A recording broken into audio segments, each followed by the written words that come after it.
السلام علیکم۔ امید کرتی ہوں آپ سب لوگ خیریت سے ہوں گے۔ ویڈیو کو لائک کیجئے، چینل کو سبسکرائب کیجئے، کمنٹ سیکشن میں اپنی رائے دیجئے۔ Welcome to my YouTube channel fantasy novel by Noor Khan. Novel کا نام عشق زر، قسط نمبر 8۔ ایک دم اس کے ذہن میں آج والا واقعہ آیا۔ اس نے پوری قوت سے بلاج کو خود سے دور دھکا دیا۔ میں آپ کے دل بہلانے کا سامان نہیں ہوں۔ آپ کا دل کیا مجھے اپنی پناہ میں لے لیا اور پھر دوسری کی طرف چلے جاؤ؟ دماغ ٹھیک ہے تمہارا؟ ٹھیک ہے، میں ان عورتوں میں سے نہیں ہوں جو شوہر کی بے وفائی کا ماتم کرتی رہیں۔ میں ایک مضبوط اعصاب کی مالک ہوں۔ میں آپ کو یہ حق ہرگز نہیں دیتی آپ مجھے کسی چیز کی طرح استعمال کریں۔ بلڈی وومن، تمہارا مسئلہ کیا ہے؟ اپنے پاس آنے نہیں دیتی، کسی دوسری کی طرف جانے نہیں دیتی، اور کتنا جانا چاہتے ہیں دوسری کی طرف؟ وہ بلا کسی ڈر کے آپ کے کمرے میں بغیر نوک کیے آ جاتی ہے، اتنی اسے اجازت ہے، اور کتنا پاس آنا چاہتے ہیں؟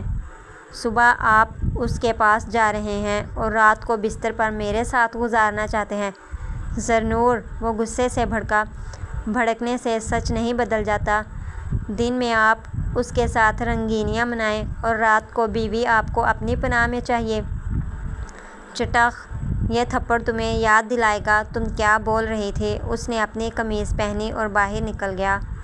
وہ اس کے پیچھے پیچھے باہر آئی تو وہ اپنی جیپ لے کر وہاں سے نکل گیا تھا۔ آپ بے وفا نکلیں گے ہمیں امید نہیں تھی۔ آپ قاتل تھے مگر بے وفائی کی امید نہیں تھی آپ سے۔ رات کا دوسرا پہر تھا۔ فارم ہاؤس میں سب لوگ ابھی بھی جاگ رہے تھے۔ شیزا، مجھے تم سے بات کرنی ہے۔ ہمدان اور شیزا دونوں اوپر چھت پر چلے گئے۔ سائرہ اور عمران باہر گئے ہوئے تھے۔ ہال میں اب بس ہمنا تھی اور احسان اور وقار تھے۔ میں چلتی ہوں، مجھے بھی نیند آ رہی ہے۔ ہمنا بھی اپنی جگہ سے اٹھی۔ اگر کسی کو پتہ چل گیا، شیزا ہمدان سے بات کر رہی تھی۔ نہیں، تم جانتی ہو وقار اور احسان امیر باپ کی اولاد ہیں۔ وہ ویسے بھی یہ فارم ہاؤس بہرام کا ہے، مگر کوئی کیس بنا تو اس پر بنے گا۔ صبح ہونے سے پہلے ہم لوگ یہاں سے نکل جائیں گے۔ ابھی کہاں جانا ہے؟ کچھ دیر ہمارے ساتھ بھی گزار لو۔ وقار نے اسے کلائی سے پکڑا۔ چٹاخ، آئندہ میرے ساتھ ایسی کوئی حرکت کی تو جان سے مار دوں گی۔ تیری اتنی ہمت! احسان نے پیچھے سے اپنی جانب کھینچا۔ تیرا حسن آج کی رات ہمیں سکون دے گا۔ ہم بھی دیکھتے ہیں کیسے جان لیتی ہو۔ وہ زور سے چیخی۔ اس کے منہ کو باندھ۔ وقار نے جلدی سے دوپٹے سے اس کے منہ کو باندھ دیا اور ساتھ دونوں ہاتھ کمر کے پیچھے باندھ دیے۔ اب بولو۔ وہ دونوں ہنس رہے تھے۔ وہ ڈر سے پیچھے ہو رہی تھی۔ وقار نے اسے بالوں سے دبوچا اور اس کی گردن پر اپنے دانت گاڑے۔ تمہارے جسم کی خوشبو مجھے پاگل کر دے گی۔ وہ اب اسے پکڑ کر کمرے کی جانب لے گیا، وہاں بیڈ پر دھکیلا۔ ویڈیو بنا لو اس کی، اگر زندہ بچ گئی تو ہمارے خلاف گواہی دے دی تو کام آئے گی۔ آئیڈیا اچھا ہے۔ احسان نے ریکارڈنگ آن کی اور موبائل سیٹ کر کے رکھ دیا۔ ہمنا کی آنکھوں سے نمی تیرنے لگی تھی۔ ہم نیچے چلتے ہیں۔ وہ لوگ اب تک اسے اندر لے گئے ہوں گے۔ اتنی بھی کیا جلدی ہے؟ اسے شیزا کو اپنی جانب کھینچا۔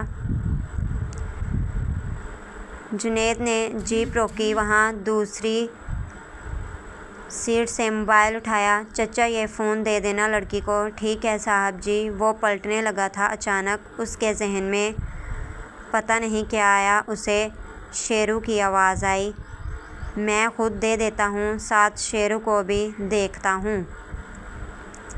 ٹھیک ہے صاحب جی۔ جنید اندر آ گیا۔ ہلکی ہلکی روشنی تھی۔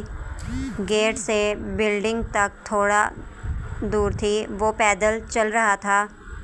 ٹھنڈ ہونے کی وجہ سے ہاتھ ٹھنڈے تھے۔ شیرو کی آواز تیز ہوتی جا رہی تھی۔ اتنی رات کو اس نے سب کو اٹھانا ہے؟ جنید نے اسے پکڑا اور دوسری طرف کمرے میں بند کر دیا۔ باہر ونڈو سے دیکھا تو ہال خالی تھا۔ سب لوگ اپنے اپنے کمرے میں سو رہے ہیں۔ ایک کام کرتا ہوں، صبح دے دیتا ہوں۔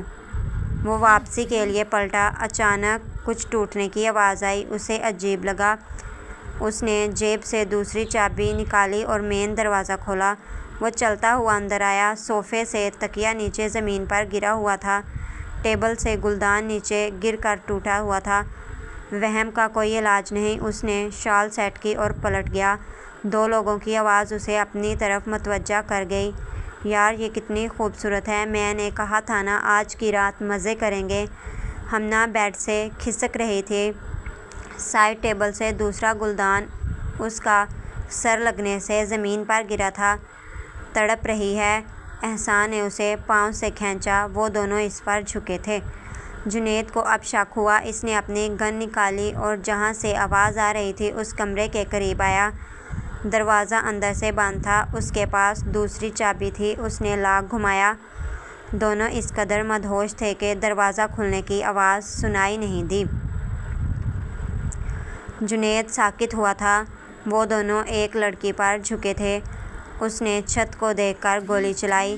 وہ جانتا نہیں تھا سامنے کون ہے۔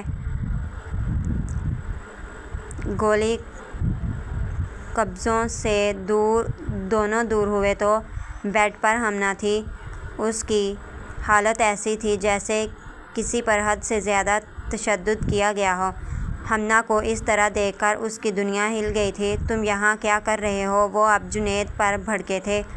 وہ دونوں کو نظر انداز کرتے بیڈ کے قریب آیا۔ اگر تم بھی اس کے ساتھ رات گزارنا چاہتے ہو تو ہمیں کوئی اعتراض نہیں، وقار نے اسے آفر کی۔ وہ دونوں کو نظر انداز کر گیا۔ اس نے جھک کر ہمنا کو کمر سے پکڑ کر سیدھا کیا۔ اس کے ہاتھ کھولے۔ اب وہ اس کا منہ کھول رہا تھا۔ دیکھو پہلا شکار ہم کریں گے، اس کے بعد تم کر سکتے ہو۔ احسان کو اب غصہ آیا۔ یہ طوفان سے پہلے کی خاموشی تھی۔ اس نے اس کے ماتھے کو چھوا جہاں سے خون بہہ رہا تھا۔ ہمنا کا ڈر زیادہ ہو گیا۔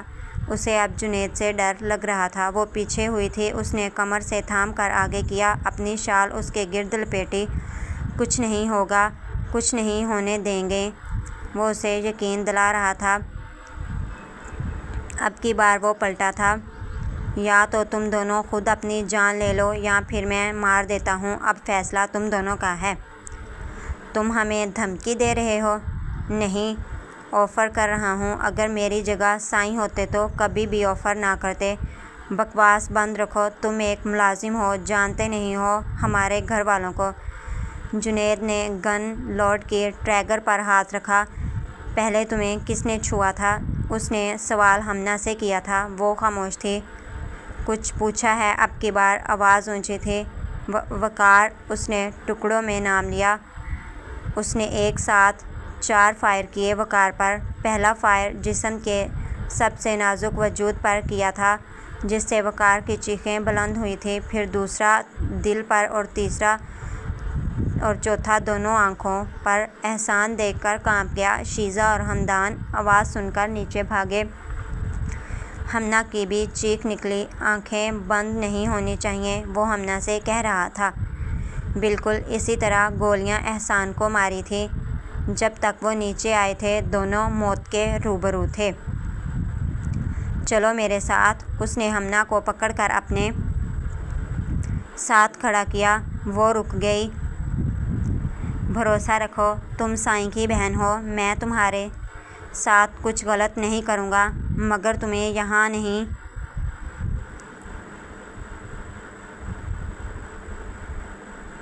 رہنے دوں گا۔